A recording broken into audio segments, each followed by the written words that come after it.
Translation. There were emerald staircases which led to lakes full of variously colored lotus flowers and lilies, and swans, karandavas, chakravarkas, cranes, and similar other valuable birds were visible in those lakes. Purport.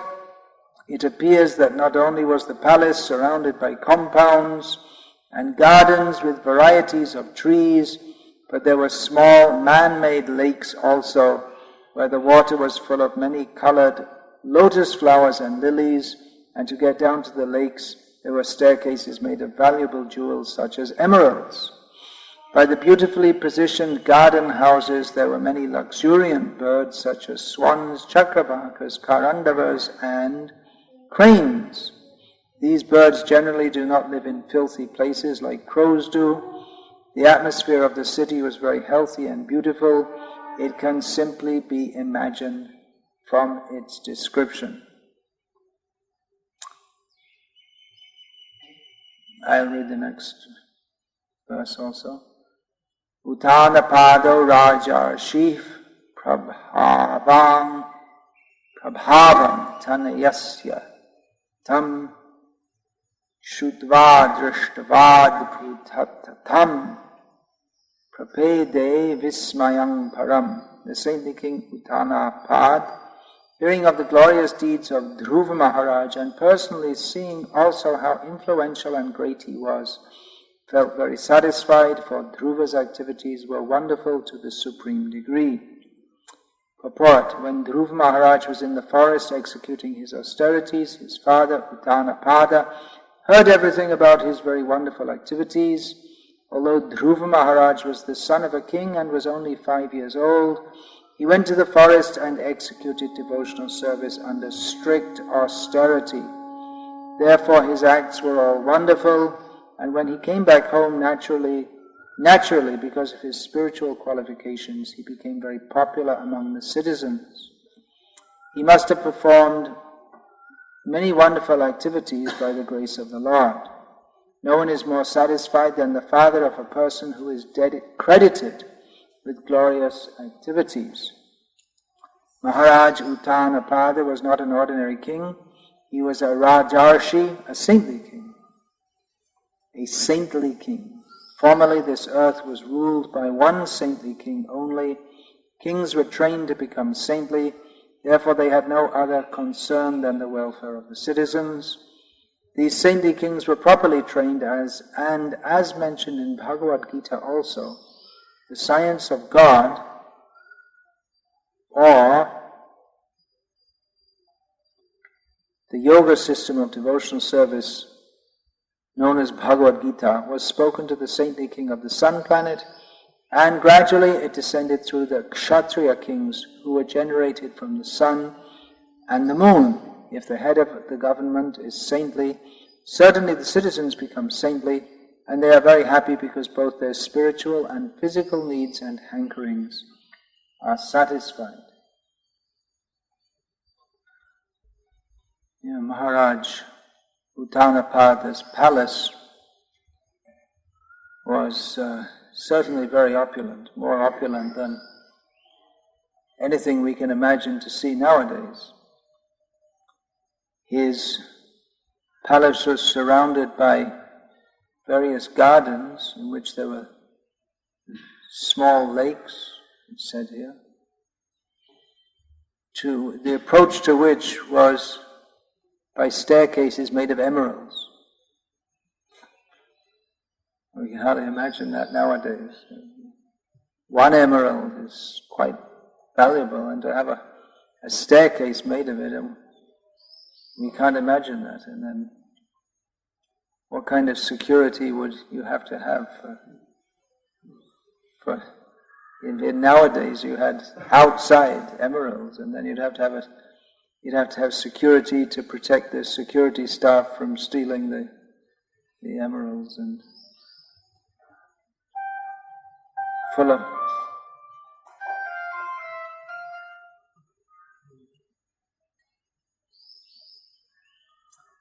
and various beautiful birds were there. Hangsa is translated as swan. I wonder wonder what kind of swan that is, because I never saw any swans in India. I wonder, maybe they all left or something. I wonder exactly what bird a hangsa is, although I was told, remember I was speaking with Divya Govinda about that, he said, yeah, there's so many in Orissa, but I never saw any. Maybe they're migrating swans. I mean, I went to Orissa so many times. Anyway, these seem to be some kind of generic terms. Karandava, duck. I mean, there's no such, if you want to see any particular bird, in English there's no bird called exactly a duck. There are varieties of ducks. It's a genre or a specific. It's a type.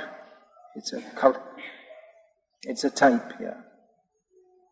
The most common duck in England is called a mallard, but most people don't know that. They just call it a duck. There are so many, and geese also. Chakravaka, geese. What I know in English is called a goose. It's a little different to a chakravaka, but these are very broad terms. Someone can research in future what are the meanings of these, exact meanings. Chakravaka, yeah, I saw a photo of that. It's a smaller bird, a goose. It's more like what in Bengali they call hams, which comes from hamsa. Quite a big bird it makes. But then again, there are so many varieties of geese. Just like in Visakhapatnam, we were there is horrible geese making noise all the time. Anyway, they're very nice birds. These are all very nice birds. We don't find the description of Maharaj Uttanapad. His palace was surrounded by crows. That's, in the modern cities, apart from the ubiquitous sparrows, which are pretty much everywhere all over the world, the crow is the most common bird, because people throw garbage out everywhere. As soon as there's any garbage thrown around, or food thrown out, then crows come. They come here also, you might have noticed. They might have been here before. So anyway, Maharaj Uttanapada was living amidst opulence which we can hardly imagine in the present day. Price of, even to get a little tiny apartment in Bombay, the price is, you can hardly turn around in it, and it costs so much money. Just to buy some, even in Surat, that Radha Charan bought an apartment in Surat cost more than 1 crore of rupees. So, even rich people, they can't even live in a house, they have to live in an apartment. What a miserable condition. Maharaj Uttanapad was living amidst great opulence, and the description it's given of him at the present time, he's very happy, though he went through a period of great unhappiness despite all his opulence. The unhappiness was caused by his son going away, and he heard his son had gone to the forest, so he thought there's no way he can stay alive in the forest. He must be already digested by a tiger or a lion or something like that. So amidst his great opulence, and despite being a very good person, he's a Rajarshi, saintly king, he suffered because of some discrepancy in his behavior. He didn't control his second wife, who spoke harshly and meanly to Dhruv Maharaj, which occasioned him leaving home, Dhruv Maharaj leaving home. So we can see that just because of a few words, Dhruv Maharaj became so upset, and then the whole household became so upset, and presumably the whole kingdom became so upset. So this dissent or different outlook, the two Actually, the king didn't he didn't like that, but out of weakness, he felt powerless to protect Dhruva Maharaj. So that was his weakness. He was overcome by his wife, by his second wife. He felt afraid of her, it seems. He's a saintly king who can fight with so many enemies, but he was afraid that, now my wife is speaking very strongly, and he could have at that moment said that, hey, listen, don't speak like that, and put her in her place, but he didn't. And as a result, well, she had already committed an offense to a Vaishnav to be. Hoyechin Hoiben, Prabhu Joto Das, Devakinandan Das in his prayers to the Vaishnavas says that all the Vaishnavas, and even those in future, those who will be Vaishnavas, I offer my obeisances to them. So, Uttanapada Maharaj, he tolerated that offense, and tolerance of an offense, one also becomes an offender. If one knows what is right, this Vidur said, when Draupadi was when she was insulted in the public assembly, he said that anyone who knows what is right and what is wrong, what is dharma, and they fail to speak out, when seeing some adharma, someone being offended, then they also become party to that offense, they become sinful. So that's Vidura Niti. It's well known even to Vidura's instructions, moral instructions. But that's the nature of the material world. It's a place of envy, of dislike of others, ichha, dvesha, samudhena, dvandvamohena bharata, sarva bhutani sammoham, sarge yanti parantapa. In this material world, everyone comes because they have material desires, and dvesh, bad feeling toward Krishna, which expands as bad feeling toward others.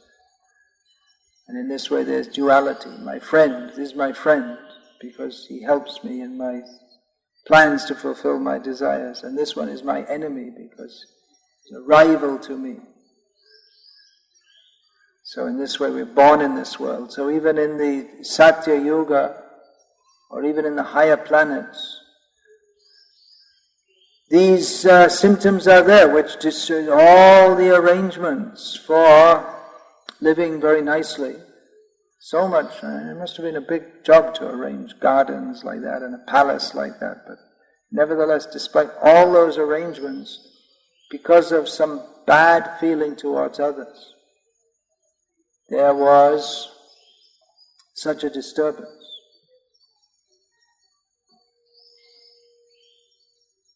So we see that also in it's the whole history of the whole material world. How many examples can we give? There's so many. Shastric and non-shastric, the whole material world is full of dissent, and especially in Kali Yuga, where the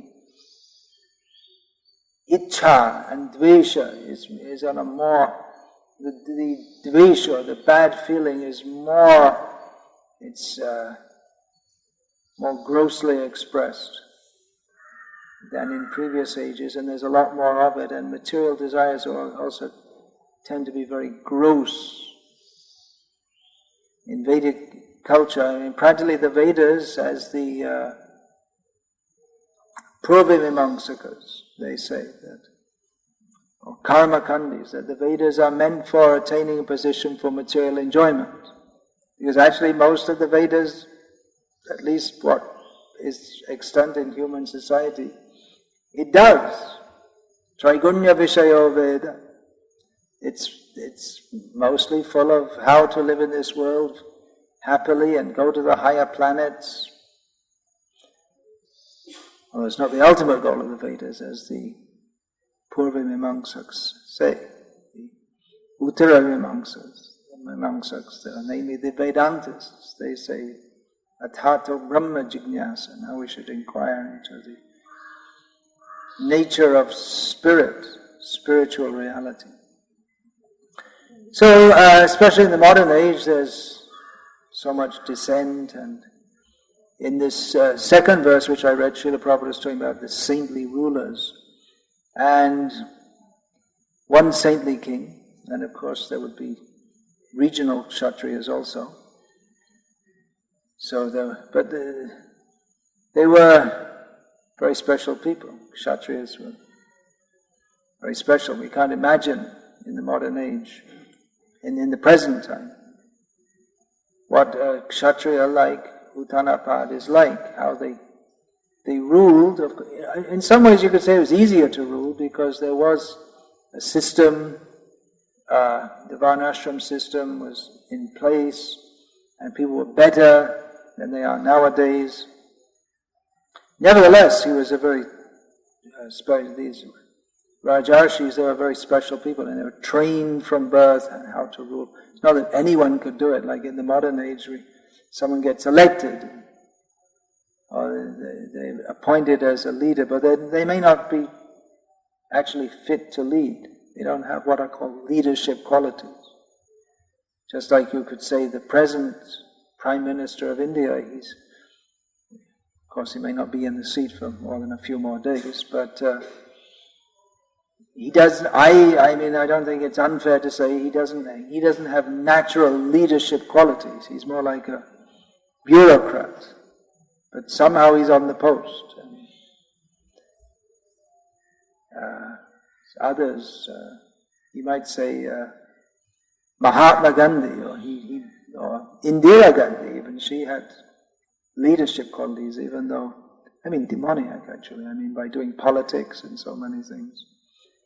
Even then Prabhupada didn't want her as the leader because she was a woman. So, anyway, she was more naturally took charge. So, some people have leadership qualities, but not that many. There are various reasons for that, I suppose. People are trained in the modern age to be like Shudras, and some people are dominant by their personality, but to be dominating of others doesn't necessarily mean to be a leader. That's one of the qualities of a leader. Ishvara bhava. He has the feeling like I'm in charge. But that's mentioned as one of the qualities of a kshatriya in Bhagavad Gita by Lord Krishna. But then again, Ishvara bhava in the 16th chapter as well, this Ishvaraham, the feeling that I am the controller, is already declared as being demoniac. So how do those two go together? Well, the leader should be it seems to be contradictory, doesn't it? That a demon thinks I am the controller, and a kshatriya is supposed to feel that he's a controller. But we can understand from this purport, Srila Prabhupada writes about the Rajarshis, that they control on behalf of the Supreme Lord. They take charge, they're responsible. Not like in the modern age where, as Srila Prabhupada pointed out, you elect some leaders and then you pay them taxes, but you can't sleep at night except by locking your doors and having a security system. That's why you pay taxes. It's supposed to be the job of the government to make sure there's no thieves. But they are the thieves, that's the problem. So what can you do? It's an impossible situation for the citizens. Lecha Rajanya Rupina, what is that? Prajashte bhakshayishanti mlecha rajanya rupinaha. The mlechas in Kali Yuga, they will take the position of kings or leaders and they will devour the citizens. And they will, instead of having Raja Dharma, they will have Dasyu Dharma. They're thieves. It's already predicted in Bhagavatam that the thieves become the leaders, and that's prominent in India. Even the bigger professional gundas or how do you say gunda in English? It's like gangsters. Yeah, gangsters is a good term. So they find that, better than being a gangster is to be a politician. Because then,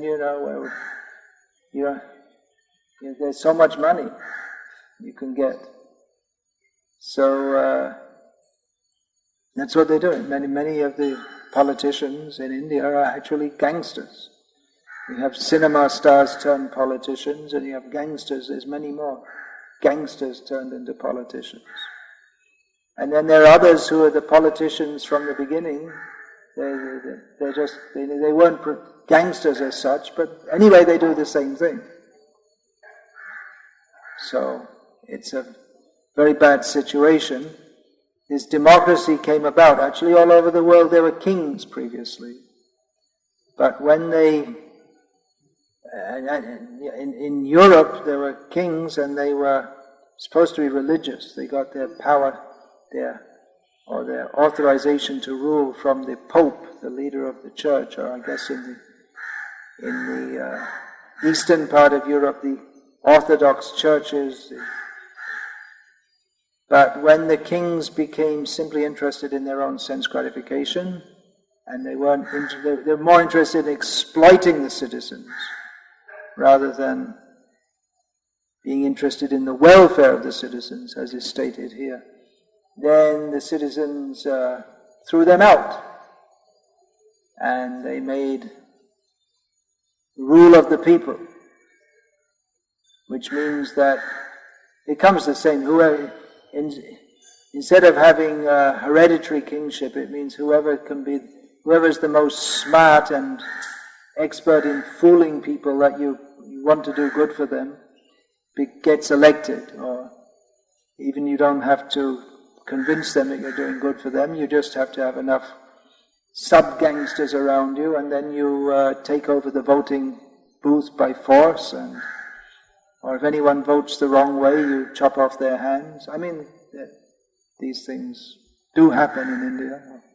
Or if people who are known to vote for the other party come, they're physically forced not to enter the voting booth, at the pain of death. So, democracy isn't a very good system also. And it also breeds this democracy is bred the idea that everyone should have their own opinion, but then that breeds more dissent, because everyone then is running, well, my opinion should go, and everyone thinks it's a funny thing. You'll see, they started doing this in India also. They walk up to people on the street, the TV interviewers, they walk up to people on the street and say, well, what do you think about the present economic plan or something? And these people, they've never studied economics. They have no idea whatsoever. They say, and they don't know anything. And they're supposed to, everyone considers themselves an authority on everything.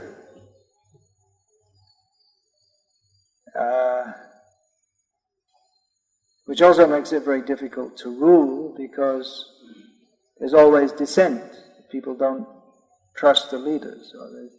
Or the business of the opposition party is, even if the government does bring in some good legislation, they oppose it on principle.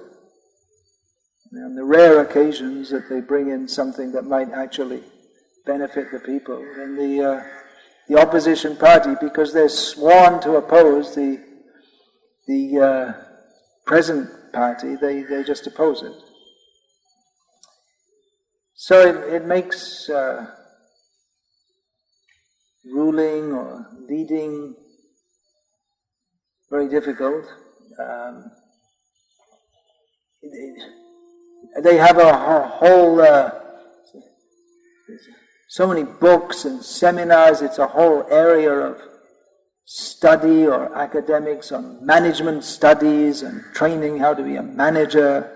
You know, not leadership studies, management studies. It's like managing, I don't really want to call it a leader. They don't like that term because it's democracy, right? We're all the same. And managers, they're not leaders anyway. They're appointed bureaucrats, and they often can't take decisions. Or conflict management is part of management studies. How to manage a conflict, because there are so many conflicts all the time, because people have different opinions. And one utopian idea which is common, but as I say, a utopian, impractical, is the live and let live. In other words, just every opinion's okay. So whatever opinion people have, you may not agree with them, but you respect their opinion. Who is that? I remember at school some teacher was quoting some philosopher or other saying that, well, I don't agree with someone else's opinion, but I would die to uphold their right to keep it. Something like that. So, the right to have different opinions. And because of this idea, the demarcation between right and wrong has, in people's minds, gone out in many cases, because they think, well, it's just, there's no real right or wrong, everything's relative, just people have different opinions, that's all. But it's quite impractical in practical life, because opinions, the implementation of them have consequences. Just like in the Western world at the present time, and now it's being brought to India also, because India must follow the Western world in everything they do. And within our society, the International Society for Krishna Consciousness, there is much debate on whether or not what they call homosexual marriage should be allowed. So we may say, well, everyone should respect everyone else's opinion, but how does that work? Because either it's allowed or it's not allowed. And you can't say that, you can say, those who agree with it, they can do it. But wait a minute, that means it's allowed. And there are people who say that it's intrinsically wrong, because marriage was originally a sacred rite, religiously ordained rite, and it's meant for procreation, which is not possible in homosexual relationships. So that's just one example where it can't be both ways. If you say, whatever people like, they should be allowed to do, but then how far does that go? I want to eat my children. So, it's my right, I produce them, and it's my opinion. But how far does opinion go? And what are the limits? And actually people are completely confused, and because this idea that they don't have any fixed dimensions of right and wrong. They have no standard, and then there are different opinions, and when there are different opinions, there's dissent. And because there are always at least two ways of doing things, or there are different things that you can do. There are different ways of doing things, and you talk about trying to reach a consensus, but you may never reach a consensus, because just like for instance, in ISKCON, if we wanted to make on the issue of homosexual marriage, if we wanted to make a consensus, You know what that means? When everyone comes to some agreement, it's like maybe halfway or other. But I'm a member of ISKCON, and I'm not going to go halfway or quarter way or 10% of the way or 1% of the way. I'm always going to oppose homosexual marriage. So there's no question of a consensus on that issue. And I'm one. Of course, there are many others also.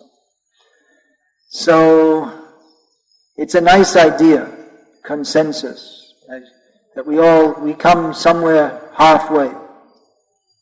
And actually, I don't think anyone well, there are of course, but most of the leaders of ISKCON, they're not for homosexual marriage. But some say, well, not exactly marriage, but something almost like that. And so, what's wrong with that? Can't you accept that? It's like we're making a concession. So, but no, we don't accept it. Because what's given by Shastra, we have to follow. Of course, others will say, yes, but Shastra and different times and places, so everyone has their different arguments. So it becomes very difficult. And actually the GBC, who is the GBC body who are leading our society, is a difficult situation for them because they have to lead, and they're sworn to the principle unity in diversity, which Prabhupada used that term. But how diverse is the diversity? What are the limits of diversity? Now they have to face that. They have to face that because you can't satisfy everyone. They're attempting to, their policy in recent years seems to have been to try to satisfy everyone, or at least satisfy those, the majority. But like I say, how far can you go? This is a very divisive issue. I'm just giving this as an example. I don't really, it's not my, I've talked about this plenty enough on other occasions, but I'm just giving it as an example of how, ultimately leaders do have to take decisions, and that affects others. And if they don't take a decision, that in itself is a decision. Just like if they don't say, if members of our society start holding, as has happened, starting holding ceremonies to bless gay unions, and the GBC doesn't stop it, then ipso facto they're allowing it. So not making a decision is also making a decision. They make a decision not to make a decision, which means they allow it. So, what should we do? Srila Prabhupada wrote that the GBC authority should be followed in all circumstances. But then we have to see where the GBC gets its authority from also. They have to also follow their authorities, which is Guru, Sadhu and Shastra. So it becomes divisive. This is the point, that it becomes divisive. On every issue, there can be different opinions. And it may not even as major as this social issue, which I've just been talking about. What's for breakfast this morning? I want parathas. I want idlis. I want lots of chilies and no chilies. Someone has to make a decision, unless you cook individually for every different person. Of course, you're supposed to cook for Krishna. But we see often, actually, in temples that devotees get disturbed because they don't like the prasada. And so on. That's just one thing. And there are so many different things, and there may be so many different opinions, and well, you can see it's very difficult to lead. What to speak of leading a whole society, or leading a country, to lead even a temple, or even a Sankirtan party, can be difficult, because everyone has their own opinion, and my opinion should be respected. In other words, you should do what I say, but can't do what everyone says. Someone has to take a decision, and then someone has to follow it. Everyone else has to follow it. On basic things, everyone should follow it. Otherwise, it becomes impossible to organize anything. Just like if, who's going to cook for breakfast? And then, all right, let's sit down and discuss it for 3 hours, and then we'll come to. It doesn't work. Someone has to do it. The leader should be followed. And leadership, as we see from the example of Maharaj Uttanapad, is not simply a question of having a position and giving orders, but one has to consider the welfare of the citizens. One actually has to win the trust of others. Some people, they're leaders. Well, there are different ways of leading, just like in recent history, Stalin and Hitler, they were leaders. Of course, Hitler, he had the confidence of his people. I don't know so much about Stalin, but Stalin, he's famous as ruling by fear.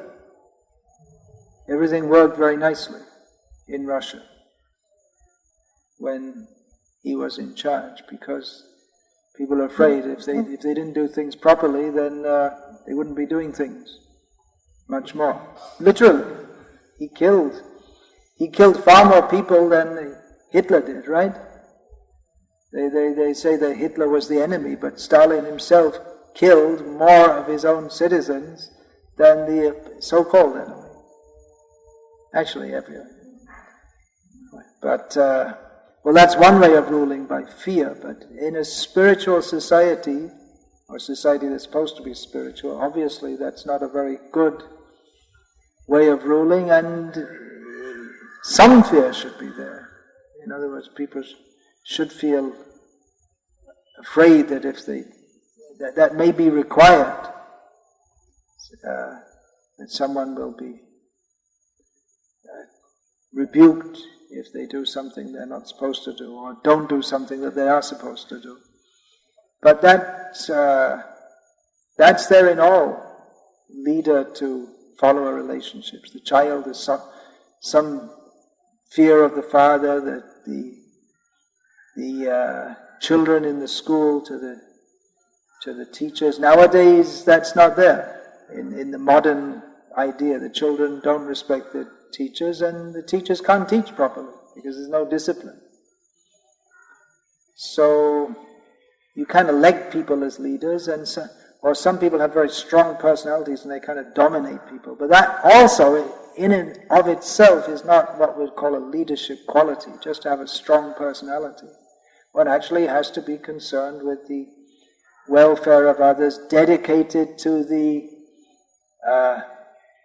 task at hand, and capable of making decisions. If you're always not sure what to do, because whatever you do, you don't know what the consequence will be.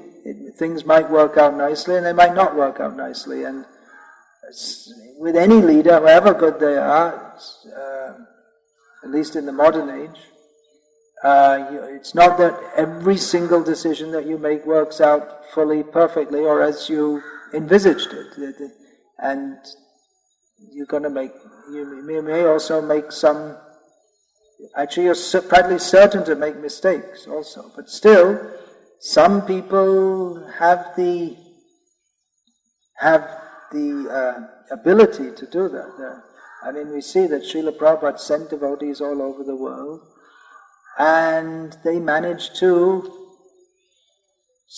just going different places, not even knowing the language, and they'd go into different countries, and they didn't actually know even much about Krishna consciousness. They were new devotees, like 1 year in the movement, 2 years in the movement, and they'd go and they'd convince others to take up Krishna consciousness and start the movement and get the society registered and rent some place or buy some place, and Srila Prabhupada empowered them. And then they made lots of mistakes also, no doubt, some of which we're suffering from even now, the early leaders of our society, but they did manage to do that, which not everyone can do that. It's not, some people, even if you appoint them as a leader, or or they think they want to take a position as a leader. They don't have the personality to do that. We see there are brahmanas, kshatriyas, vaishyas, and shudras, and by these are basic personality types, and you just can't appoint someone to have a different personality. That, okay, you've been shining shoes for the last 20 years, and now we want to make you the Prime Minister. And, well, it's not going to work, is it? If you ask a rickshaw driver to become the Prime Minister, it's not going to work. And if you ask the Prime Minister to be a rickshaw driver, he probably couldn't do it as well as the rickshaw driver. So, there's different kinds of mentality. And we can understand this also, that we're trained in the modern age. It's our democratic training to have an opinion on everything and to disagree with everything, but you can't run a society like that. I mean, a spiritual society, you can't run it on simply everyone's different opinion. Someone has to take the leadership. And although it's very easy to have an opinion, it's not so easy to be a leader, as I discovered very early in my time in Krishna consciousness, in as much as even before I was initiated, I was somehow or other I got put in the treasury office. I don't know why they did that, but anyway, Janananda Maharaj, now he was the treasurer at Bhaktivedanta Mana, and it's not such an exciting job for someone who likes to go out and preach, as he's famous for doing, even today. So he wanted out of there, and somehow or other they stuck me in there. So it didn't last very long. I wanted to get out too. But I saw from the beginning that the leaders, they're like, because I was in contact with the leaders of the temple. It was quite a big temple, and it was one of the biggest temples in the world at that time. Still is.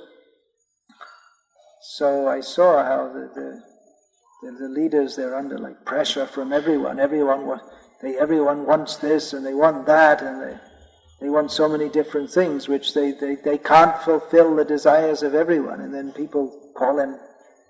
Actually, in those days there wasn't so much dissent, but then they didn't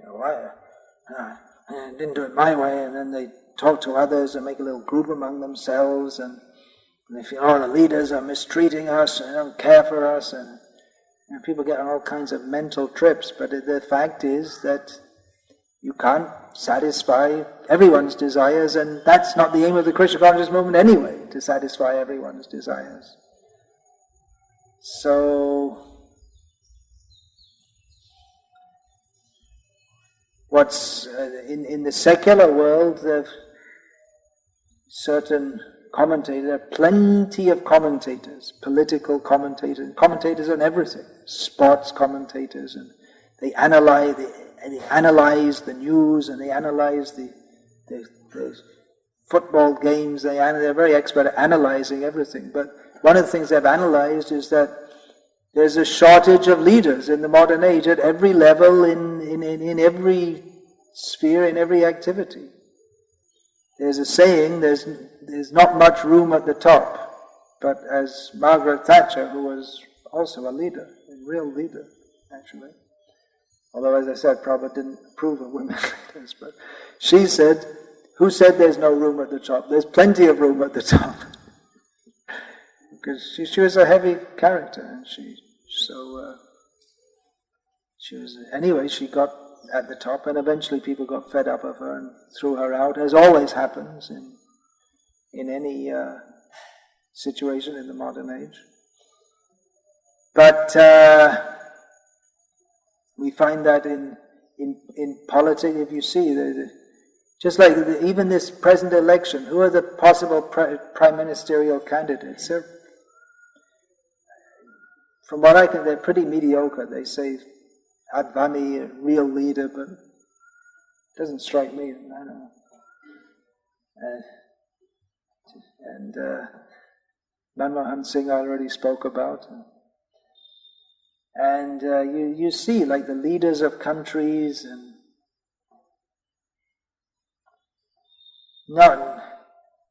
we don't see like great persons as there were in really great leaders. One reason may be again that it's difficult to lead in the modern age, even if someone of high caliber came. Would people follow? Would people follow Mahatma Gandhi nowadays? If he came as a person like that? So it's the present educational system makes people very mediocre. The whole way of life makes people mediocre. So if there is someone who is actually capable of taking up leadership at any level in our society,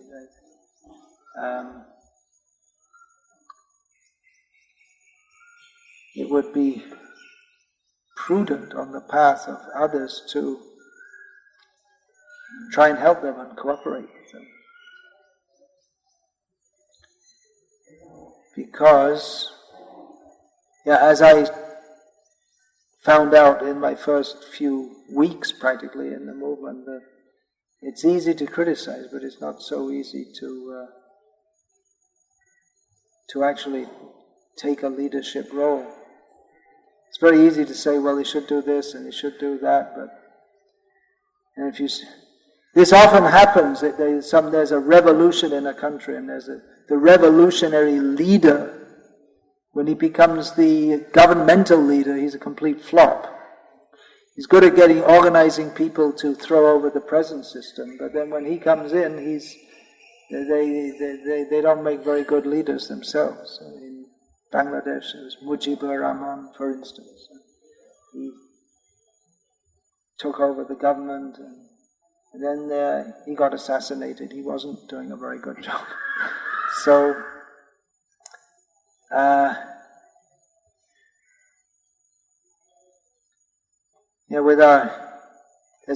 within our society, ISKCON, there's a lot of discontent with our leaders, but we should also understand it's not so easy to lead. We can bear that in mind and pray to Uttanapada and Dhruva Maharaj, that Rama and Yudhishthira, that better than all these elections, if we have one Rama, one Yudhishthira, one Parikshit, with sword in hand, wandering the earth, Parikshit, to rectify the discrepancies. Where is such a king nowadays? You're talking about Varnashram. Actually, Varnashram means there has to be a king. So you can designate someone a Kshatriya, but you're not even allowed to be a Kshatriya by law in the modern age. So that's something to be considered. Anyway, Srila Prabhupada's idea was that if there are Brahmins, then everything else can follow from that. Anyway, that's another discussion. Any question about this, please? Question? Criticism? Don't criticize. Well, we're supposed to be, it's another conundrum. If you don't know what that word is yet, go and look it up, because I've used it 4 times in the last 2 days now. So, on the one hand, devotees are supposed to be independently thoughtful, on the other hand, they're supposed to be disciplined. So how do you do that? Well, independent thoughtfulness is meant for Brahmanas, who are disciplined, because they're self-disciplined. They're not disciplined by the state. They're not to be punished by Kshatriyas, because they're self-disciplined. So they may be independently thoughtful, but they do also, just like the advisors of the king, the king may ask his different advisors, brahmanas, ministers, for their opinion, and different ones will give their opinion on what to be. They may give different opinions, or they may support, someone says something and someone says, yes, I support that, and this is why. Or someone else may say, no, I oppose this, there's another way to do it. And another one says, well, I support it, but I'd like to modify it somewhat. But then they have to, instead of accusing the king, they have to come to some consensus among themselves what is to be done. And if they're actual Brahmins, they can do that, because they know what is Shastra, and they know how to apply that. That's the idea. They should, or if they don't come and if there is some disagreement on some point, then they submit to the eldest and most learned and most qualified, and they go on with life.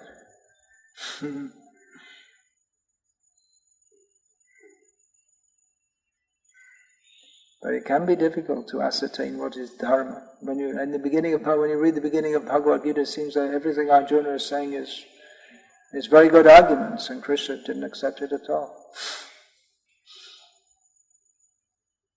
Yeah, so is there any point?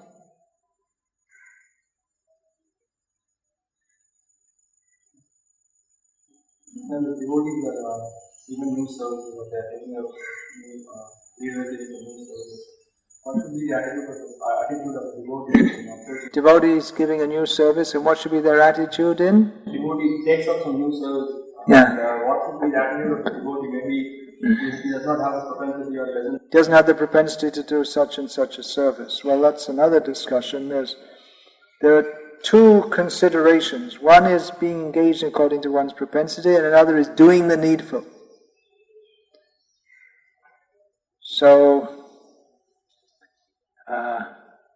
doing the needful is always more important than doing what our propensity is. And it may be that we're engaged in various services, that may not be our lifelong engagement, but to get some experience in that may be educational for us also. That may combine with doing the needful. In other words, something may need to be done, and we're engaged in that service, and although we feel that we'd rather do something else, or we feel more inclined to do something else, we do it anyway, and we can take it as an educational experience. I think at least in due course of time, generally devotees, they do get engaged in what's their propensity. It just kind of happens naturally in course of time. In the beginning, they may be engaged in various kind of services, but eventually they gravitate towards the service that they feel satisfied in doing. And generally they do that better. It's not that everyone has to do the same thing, nor is it practical for everyone to do the same thing. There are so many different services which require to be performed. But at least in the beginning of one's time in Krishna consciousness, or in setting up a new center, then do what you're told is the first thing for newcomers coming. And of course you should help them if they don't know how to do it. And not only just to help them practically in showing how to, for instance, cook chapatis if they don't have any experience of that, but also help them by preaching to them, encourage them in their service, like that. And setting up a new center, then everyone, when in the beginning there's new center means one or two devotees usually, and everyone has to do everything. And there's no question, it's not my propensity, you just have to do it, that's all. Otherwise the new center doesn't develop. And by that spirit of service it develops, because then other people want to join. If they see that everyone's serving so selflessly for the sake of pleasing Krishna, then that selfless service attracts others.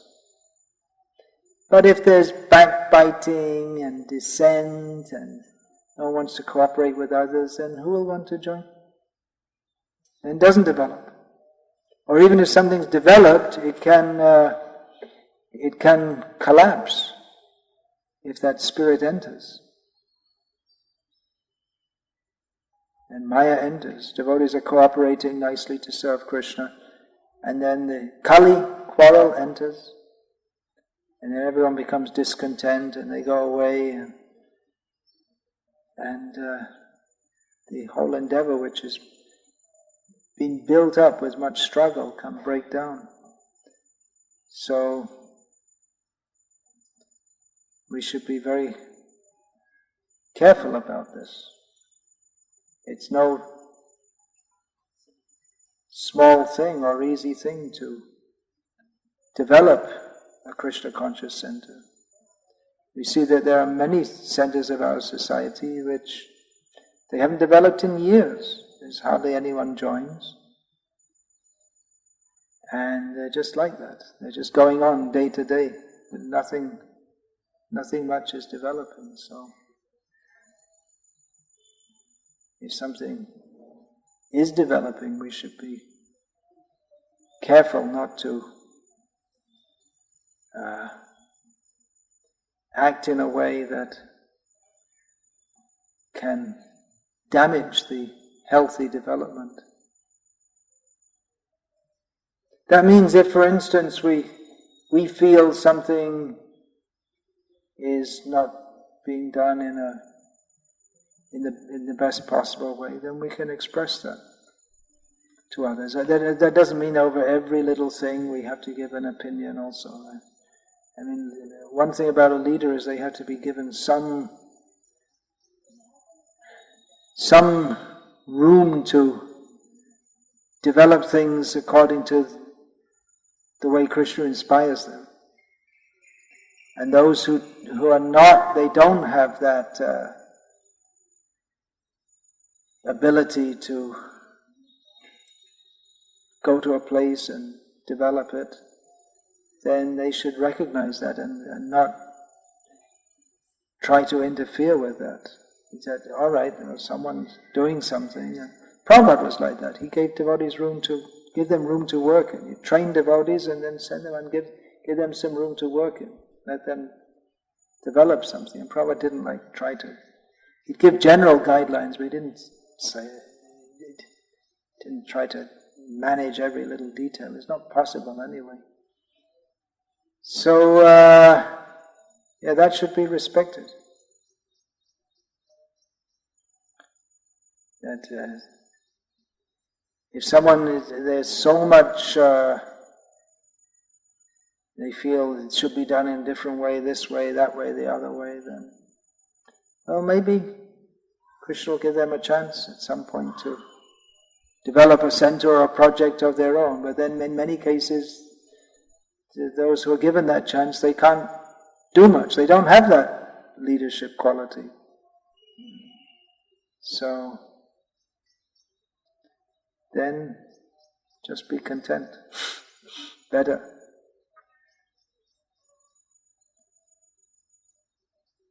Otherwise, if everyone says, well, it shouldn't be like this, it should be like that, they shouldn't have put 10 chilies in the subject, they should have put 9 chilies, and